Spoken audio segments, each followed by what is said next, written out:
side. Get what we need.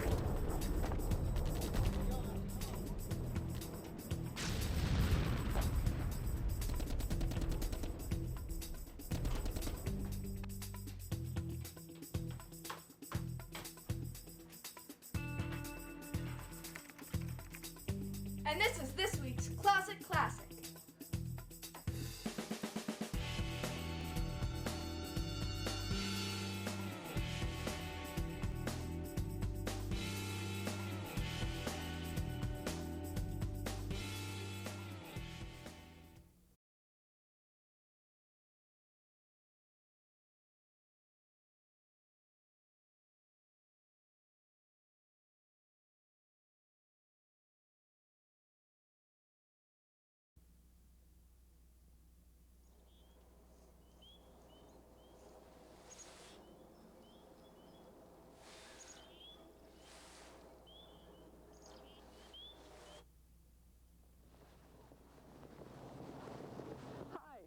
I'm Anne Schloeder from the Burlington Science Center, and this is the next in the Science Center's mini-series that we're doing with BCAT. This one's on signs of spring. If you're anything like me and you've planted some bulbs in the fall, you've probably already been out in your garden looking for the bulbs coming up. Here at the Burlington High School, they, many years ago actually, did some planting. One of the first spring flowers to come up is the crocus right here, and also in the very back you can see some of the daffodils are just beginning to open. Now these are flowers that I hope you're familiar with, and probably most of you are, but I'd like to take you today down into the marsh and the swamp and show you some signs of spring there. On our way to the swamp, I want you to look off behind me further and see the red tinge up in the trees, because we're going to take a closer look at that as soon as we get down to the swamp.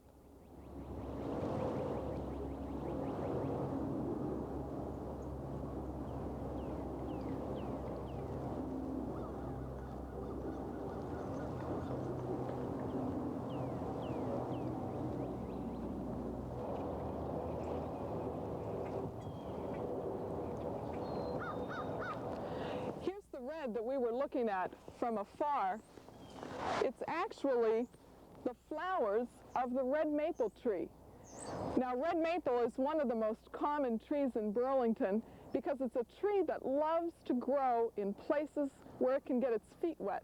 That really means where its roots are in very, very wet soil. So you often find it in places, little indentations where the water collects, or in the big swamp that we're going to get into a little bit later. The way you can tell a maple tree is because the branches are always coming opposite each other. So that's something you always want to look for. In case you have one in your backyard, you might want to go out and look and see if it's flowering yet.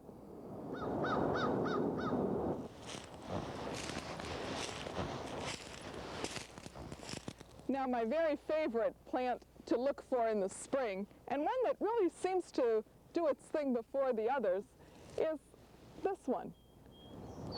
Many of you probably recognize this as the pussy willow, and it was called that because of its soft little, they look like little cat's tails on the ends. Actually what those are flower buds.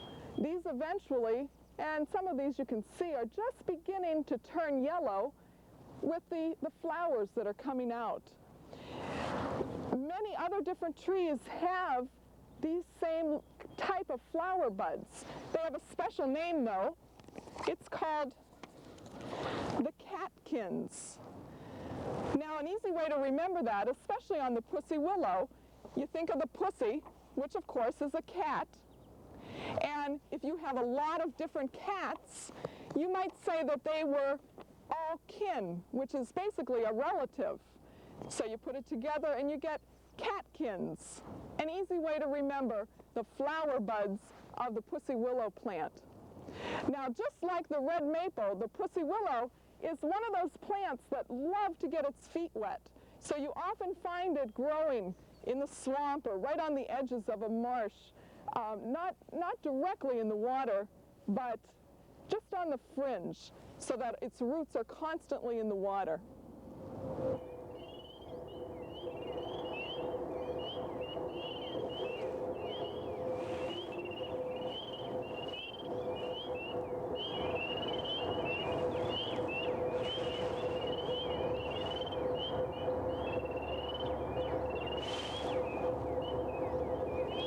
Now, if you're really good, and you look right over in here, believe it or not, there's a flower there. Come on, let's take a closer look.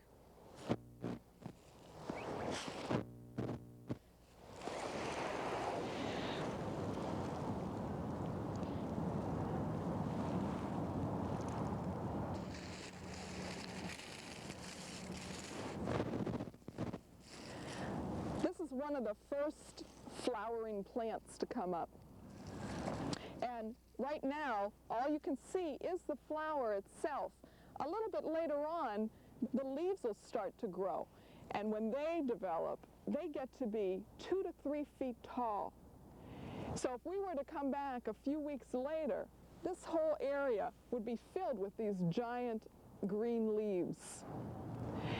You may not recognize it just by the flower, but I bet I could give you one hint as to what it is. Watch this. Ugh. Smells terrible. That's your clue. Did you guess it? This is actually called skunk cabbage, and that's what it smells like, just like a skunk. Now, believe it or not, there's a good reason why this flower smells like that. It's pollinated by a little fly called a carrion fly.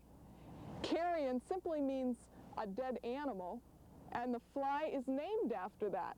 So it comes to the skunk flower because it smells basically like carrion. And that's very important for that fly to zoom in, go down inside the plant, and pollinate the flowers inside this little shell.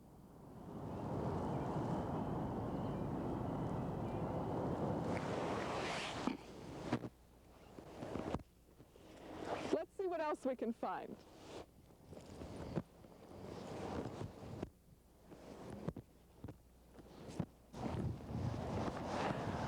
Let's listen real hard now. We might be able to hear one of the first spring birds, the red-winged blackbird.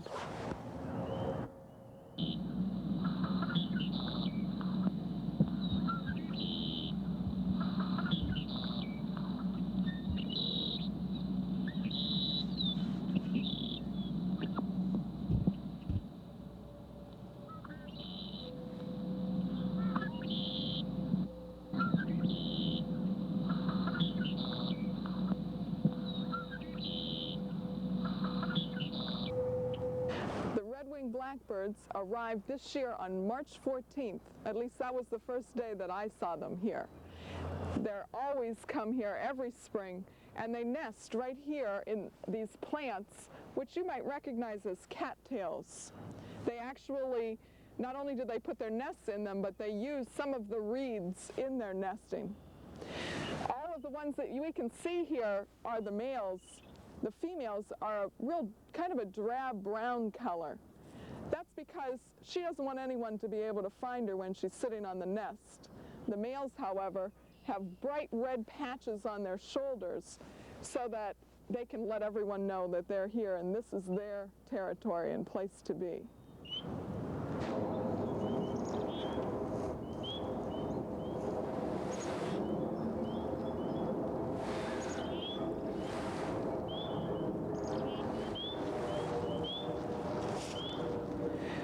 One of my favorite places to come and look for animals. The chickadees are here. Now that's a winter bird too, but they're starting to do their mating call. The sound you hear in the background is actually the spring peeper.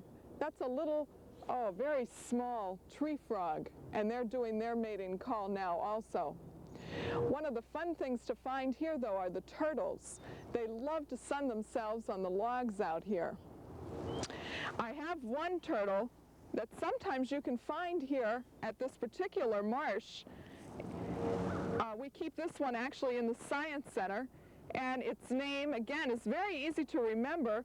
It's named after these tiny yellow dots it has on its shell. It's called the spotted turtle. Now, the spotted turtle at the moment is on the Species of Special Concern list in Massachusetts. It's not extinct, obviously, because I have one here. It's not endangered, but they're watching to see how many there really are in the state, and they're a little bit concerned about it. We have a special permit at the Science Center that allows us to keep this one, which I wanted in particular because there are at least 3 different populations right here in Burlington. If you see one of these, you might want to just watch it very carefully, note where you found it, and call the Science Center and let me know. I'd love to hear of any more that have been cited. That's the end of our spring show. Next on the mini-series is Mr. Papp, and I know he's just bubbling over with enthusiasm for his next show.